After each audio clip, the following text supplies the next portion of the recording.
Buenos días, ¿cómo están? Les saluda la profesora Daniela Ciancas del área de comunicación. Les doy la bienvenida a esta tercera sesión del curso Lenguaje. Hoy trabajaremos narración de retratos.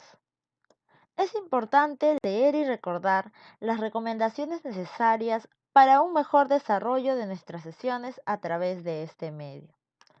Vamos a iniciar nuestra sesión observando unos videos en los cuales se explican algunas técnicas de cómo un artista pinta a una persona. El bosquejo lo pueden empezar de esta forma o pueden empezar con lápiz,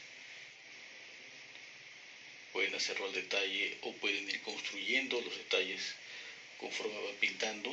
Esto es a criterio y experiencia personal. Obviamente, si es tu primer retrato, es aconsejable hacerlo en lápiz. Inclusive algunos de mis alumnos prefieren dibujar el retrato en cartulina o papel y luego que está bien realizado lo traspasan al lienzo. Empiezo como siempre con el fondo.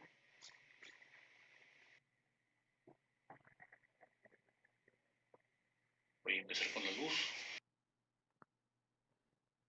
Bien, ahora vamos a ver cómo culmina esta pintura.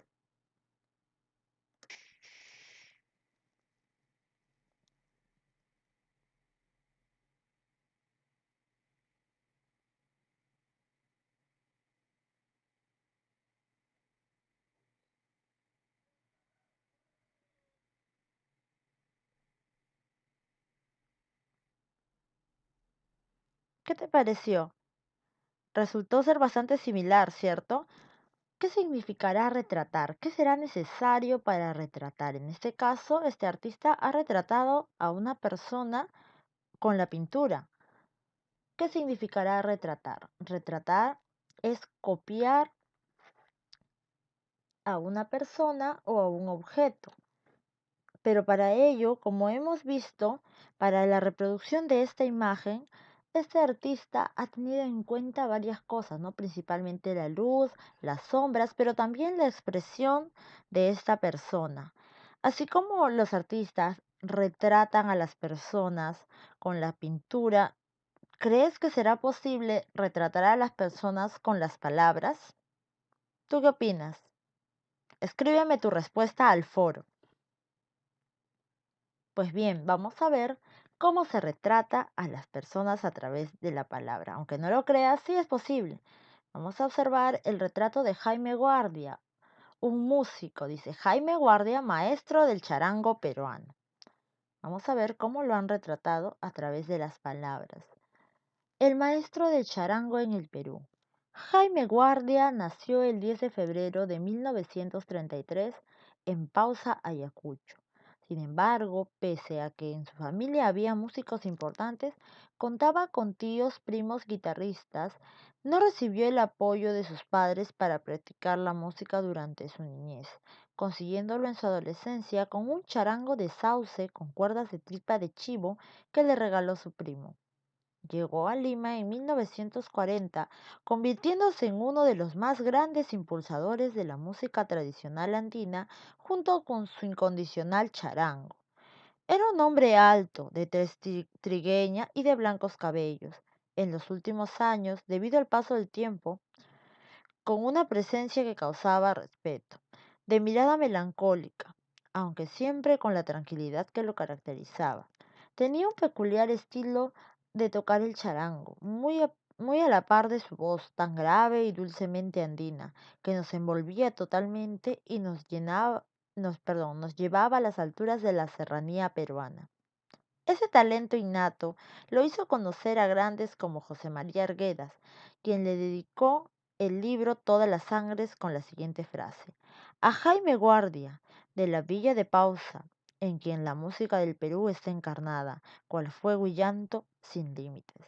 Como artista destacaba por ser un férreo seguidor de la afinación en 432 Hz, considerada por muchos artistas como la afinación que va en armonía con la vibración enérgica del planeta y del cuerpo humano.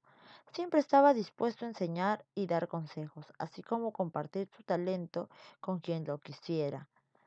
Por algo era el referente de la música yacuchana, a quien le imprimió un espíritu localista. Así era Jaime Guardia, muy parecido a los abuelitos que muchos tenemos en casa, que nos cuentan sus vivencias y nos dan consejos. Adicional a esto, nos compartió su talento, el cual logró revivir e impulsar un instrumento peruano tan olvidado por mucho tiempo. Ese charango que ahora lo extraña y que difícilmente podrá ser tocado por alguien como por este maestro del charango peruano. Bien, como hemos podido observar, para retratar a una persona a través de las letras, a través de las palabras, debemos presentarlo primero, sus datos biográficos, luego debemos hacer una descripción física de su aspecto, como era, en este caso nos habla de que era alto, tenía tez trigueña y era cabellos blancos, pero además nos habla de un talento que tenía. Finalmente vamos a incluir una descripción psicológica, cómo era su personalidad, ¿no? Y finalmente llegamos a una conclusión, donde vamos a sintetizar todo lo que hemos dicho anteriormente. Ahora después de haber leído este retrato, debes responder en tu cuaderno qué rasgos físicos y psicológicos caracterizaban a Jaime Guardia y qué caracteriza a este género textual.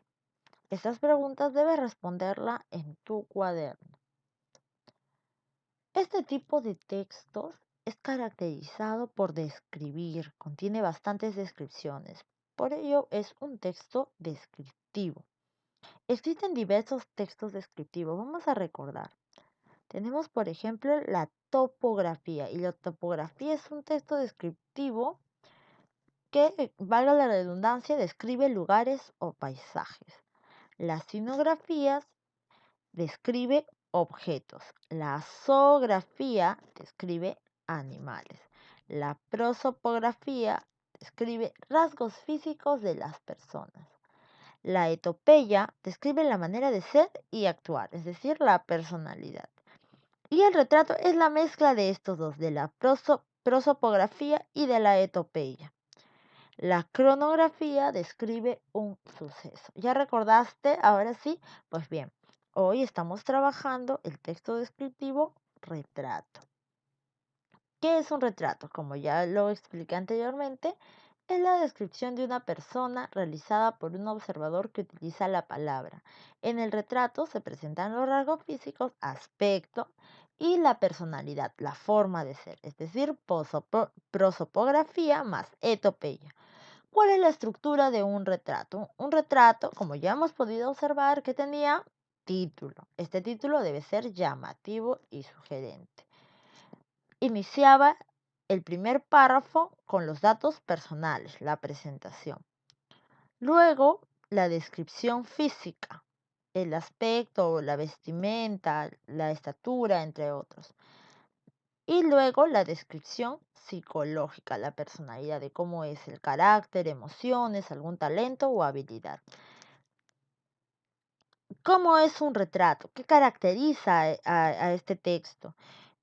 El estilo debe ser vivo, dinámico, ágil y claro. Es decir, debo tener en cuenta mis receptores, las personas que van a leerme.